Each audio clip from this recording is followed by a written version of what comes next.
In today's video, I'm going to teach you how to cancel Calendly billing. Managing your subscriptions effectively is an important part of staying on top of your finances, and knowing how to cancel a service when you no longer need it is a key skill. Today, I'll walk you through the process of canceling your Calendly billing plan, step by step. Calendly is a popular scheduling platform that helps you manage appointments efficiently, but if it's no longer the right fit for your needs, I'll show you exactly how to end your subscription the right way. If you don't already have a Calendly account but want to explore its features before deciding, you can use the link in the description to sign up. Alright, let's dive in first. Open your internet browser and head to www.calendly.com. Once you're on the home page, look towards the top right and click on the Login button to access the login screen. Now, you'll see a few options for signing in.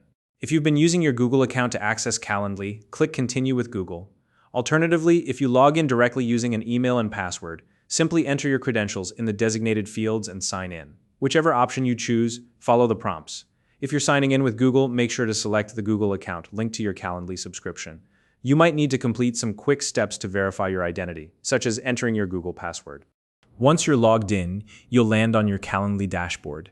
This is the central hub for managing your account and scheduling settings. From here, look for and click on the Admin Center option. This will take you to a section where you can manage various administrative aspects of your account. In the Admin Center, find and click on the Billing section. This area contains all the details about your subscription, including your current plan, payment history, and billing information. Take a moment to review these details carefully. It's always good to know what you're currently paying for and how often you're being charged. Next, locate the option to cancel plan. It should be clearly visible within the billing section. Click on it, and you'll begin the cancellation process.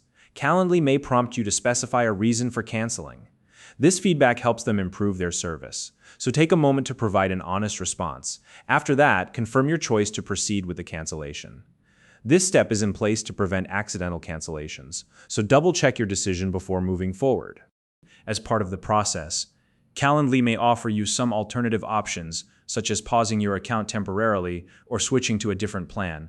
These options are worth considering if you think you might return to the service later or if a lower-tier plan could still meet your needs.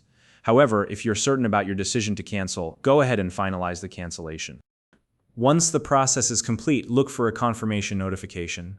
This may appear on your screen, or you might receive an email confirming that your billing has been canceled. This confirmation is important because it serves as proof that your subscription has been terminated. It ensures that no further charges will occur on your account.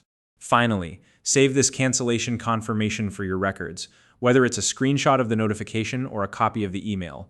Keeping a record ensures you have documentation in case any issues arise later. And that's it. You've successfully canceled your Calendly billing.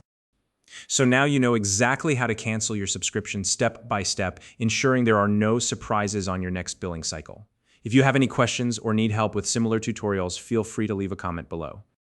If you found this video helpful, please like and subscribe.